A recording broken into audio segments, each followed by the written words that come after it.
यहाँ रख। सब सामान मिला के उतर रहा ना? जी सब सामान मिला के उतार देनी है। कुछ ज्यादा ही बा। अच्छा जा। जी ठीक बा। ठीक बा।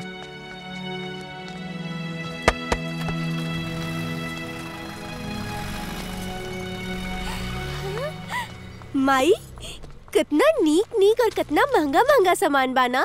हमरो भी हमें ऐसे ही दिया, कंजूसी मत करिया। हाँ अरे तू हमार बेटी हो तो तुहू के देव सबर करा। प्रणाम। हाँ। प्रणाम प्रणाम।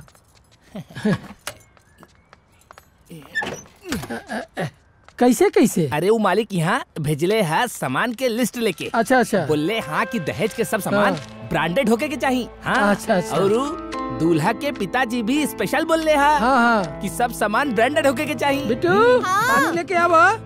लेके आवा तनी। हाँ हाँ देखी सब सामान ब्रांडेड ले ले बनी। हाँ, अच्छा अच्छा को एकदम चुन चुन के आ जौन घाटन बढ़ल होई उनका के हाथ जोड़ के कह देम हम सब पूरा कर देम। ठीक न? आउ कोनो दिक्कत? ना ना सब बढ़िया। अच्छा अच्छा। पानी दे बाबू। इली।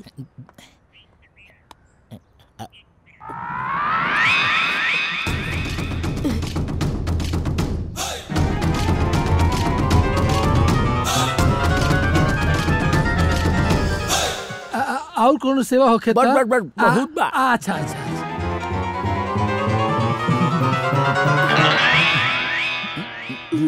पानी दे।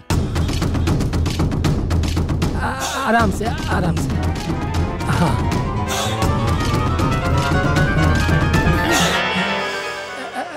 रुक जाए कुछ ना ना ना औरो काम हुआ। अच्छा अच्छा। मालिक जल्दी बुलो ले बाटे। हाँ हमरा तरफ से प्रणाम बोल दे।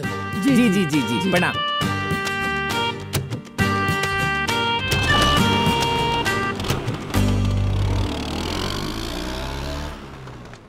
ए बेटी बेटा हाँ? सामान के लिस्ट पढ़ा था।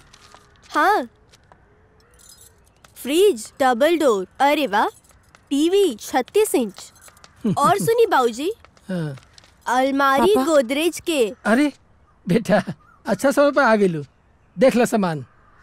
वो सब छोड़ी पापा, चट्टी वाला जमीन आप गिरवी रख देनी। गिरवी रख ले बनी, बेचले नहीं की, शादी के बाद छुड़ा लेम।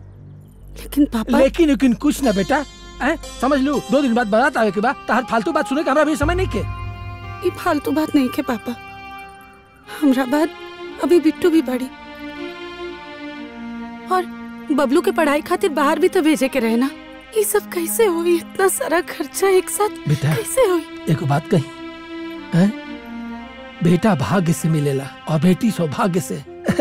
हमरा घर में तो दूधू लक्ष्मी भी है, फिर चिंता काहे के? तहार शादी जैसे धूमधाम से करता है ना, वैसे बिट्टू के बहुत बढ़िया से करब। अरे जब तक हमारे बिट्टू की शादी हुई तब तक हमारी बिटिया कलेक्टर बन जाई और सरकारी दामाद बाबू से भी तो मदद मिली, तो हमरा कौन बात की चिंता? तू उदास मत होखा। अब अपन सामान देखा। आजा आजा आजा।